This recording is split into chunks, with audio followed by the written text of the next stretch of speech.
warahmatullahi wabarakatuh. Izin memperkenalkan diri, nama saya Azari Fana Fatihah dengan NPM 224111123 dari kelas manajemen 22B.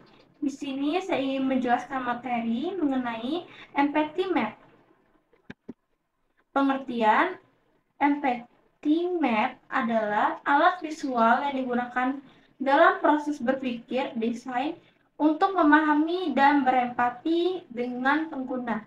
Ini adalah visualisasi kolaborasi yang mengeksternalisasikan pengetahuan tentang pengguna untuk menciptakan pemahaman bersama tentang kebutuhan mereka dan membantu dalam pengambilan keputusan.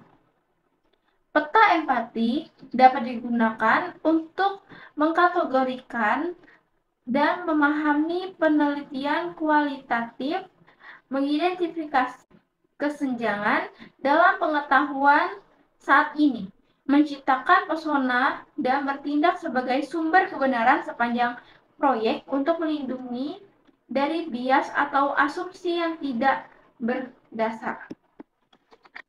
Tujuan dari penggunaan empathy map adalah untuk mengidentifikasi, memahami, dan mengartikulasikan pengalaman, kebutuhan, dan keinginan pengguna.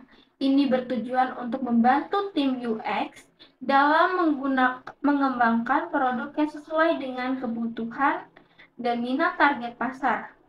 Peta empati juga memudahkan proses berpikir desain, memberikan ide dan inovasi baru, dan dapat direvisi dengan mudah ketika ada perubahan dan perbaikan.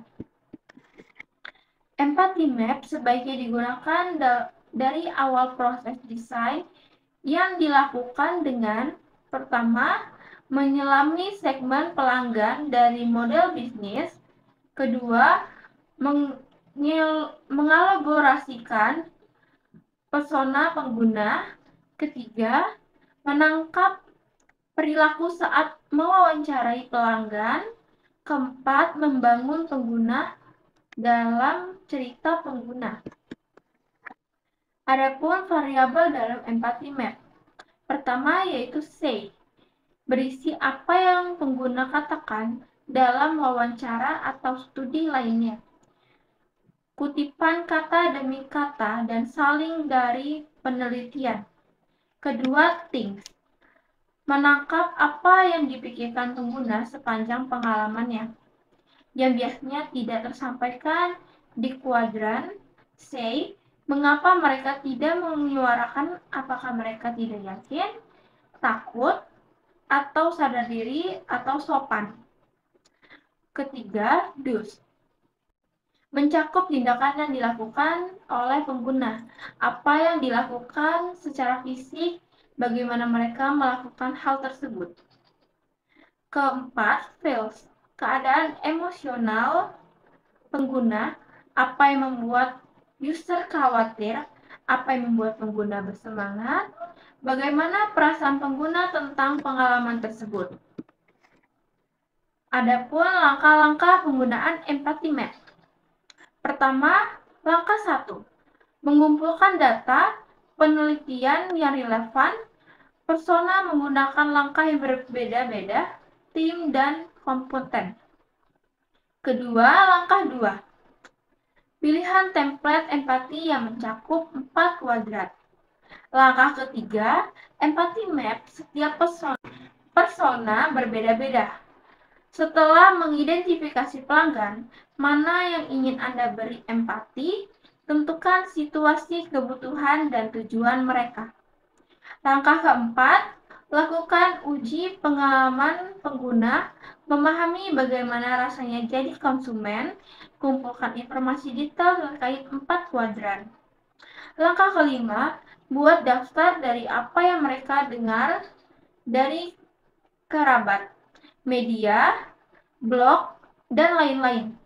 Tentukan juga apakah hal tersebut mempengaruhi perilaku mereka. Keenam, periksa pikiran, positif dan negatif, user. Langkah ketujuh, refleksikan informasi yang dikumpulkan dan ditangkap perspektif dan pendapat anggota tim.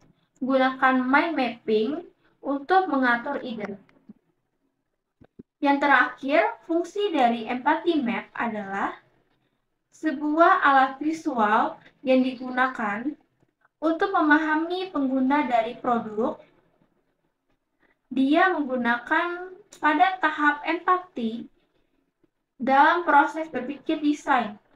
Peta empati berisi apa yang dilakukan, dikatakan, dirasakan, dan dipikirkan oleh pengguna.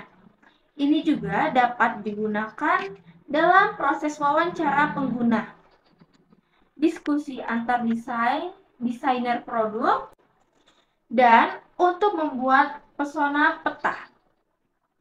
Empati berguna untuk mengidentifikasi, memahami, dan mengartikulasi pengalaman, kebutuhan, dan keinginan pengguna.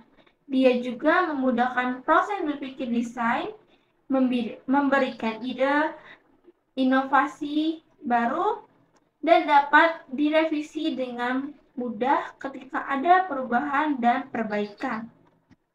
Sekian penjelasan saya mengenai empathy map. Saya akhiri. Wassalamualaikum warahmatullahi wabarakatuh.